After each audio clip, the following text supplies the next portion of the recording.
Rec League podcast. Tell your friends, tell your neighbors, tell your family, tell your haters. Available on Podbean, Google Podcasts, Apple Podcasts, Radio Public, Good Pods, Pocket Cast, Breaker, and Stitcher. At Rec League Podcast on Facebook, YouTube, Instagram, TikTok, and Blue Sky. At Rec League Pod on Twitter. Episode 187. Coming soon. Yo, whether you watching this from Facebook, Twitter, click the link in my Instagram or YouTube itself. What up, world? So I just watched Obsession. It is a new romantic horror, I guess. It stars Michael Johnston, Indy Navarrete, Cooper Tomlinson, Megan Lawless, Andy Richter. It is directed by Curry Barker. I know that Curry Barker and Cooper Tomlinson are like boys and like they have like a following. I'm just not hip to what it really is, like what they did before this happened. You got the Michael Johnston character. He is crushing on the Indy Navarrete character, but he doesn't have the backbone to put himself out there. So he's like through an event, he ends up in this store that like, I don't know how to explain it. Like sells like all this like whimsical, like dream catcher type, like crystals and your horoscope and all of that. But there's this stick. You break it, you make a wish, you break it, you may or may not get your wish. I think my wife actually saw this trailer before I did. I'm not gonna hold you. And she wanted to see it. And like the marketing started to make it look like there was like some spiritual type of maybe like, you know, like that's like horror marketing annoys the fuck out of me because in the last like 10 to 15 years, everything gets marketed kind of like it's like a spiritual evil spirit possession type of, and like that's not my lane. I don't like those movies. And they started to market this one that way. And I had it on good authority that that wasn't the case. One of my dogs in the Go caught an early screening. So I checked it out. And I enjoy, like, some switch within me flipped within like the last year and a half, and I just don't be blown away by movies anymore. Like I like need to see a doctor or something. This is a very well made, well executed, well acted movie. And it's writing and not all of the acting.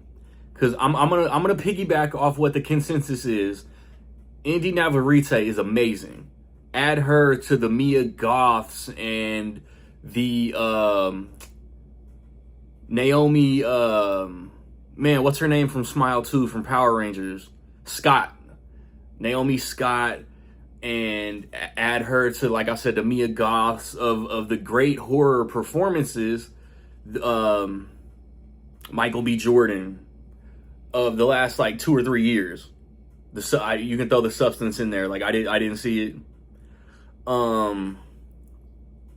She's great. She like I recognize her from Superman and Lois.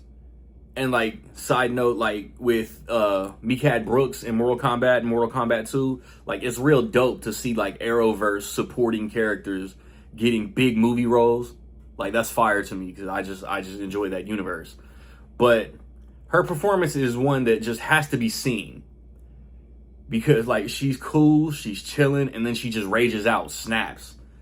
And then, like, some like, body movements. I'm telling you, you just gotta see it. And the Michael Johnston character, I feel like he gave, like he's serviceable, he's solid. But I don't feel like he like really showed the range to match her. It was a really one-note performance, and he's like in every scene. Whether she's tweaking out or he's like joking with a friend. At the very beginning, he's putting himself all the way out there. And he just sounds the same.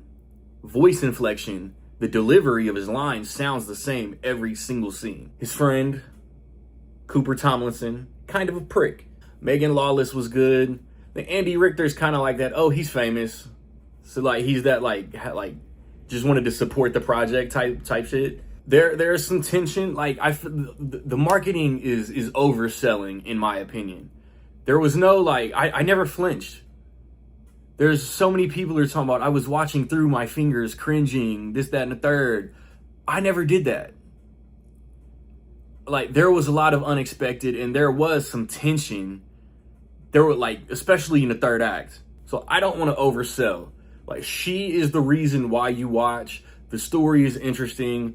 There was probably about halfway through, I got it in my head, well, like, you could just do this.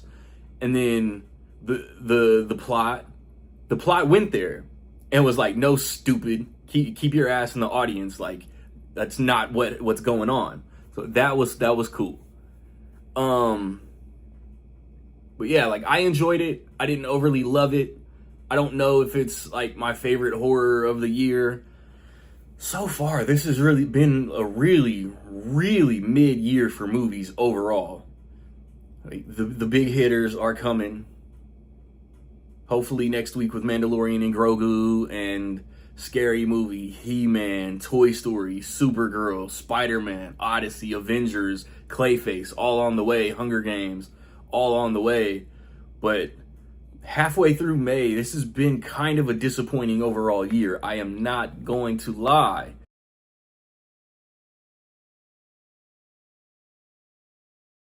With all that being said, I will say that in my opinion, Obsession is almost dope. Have you seen Obsession, man? What you think? Positive, negative, somewhere in between? Let me know. I recently put up a review for Mortal Kombat 2, for The Sheep Detectives. A week before that, I think was Devil Wears Prada 2. I already alluded. Next weekend, the plan is to watch and review The Mandalorian and Grogu. I don't think I'm seeing anything the week of the 29th because I don't give 2 ounces of a fuck about back rooms. Like, that's something else that just looks like y'all gonna overhype the fuck out of it. And like Chiwetel Ejiofor is like the only draw to me. I also put up a review for Daredevil Born Again Season 2. I'm about to watch and review Punisher One Last Kill pretty soon. Rec League Podcast. I think we're gonna do a Mortal Kombat spoiler talk. Be on the lookout, man. Like, subscribe, comment. Find me where you find me. Don't know where to find me? Watch these credits. Peace.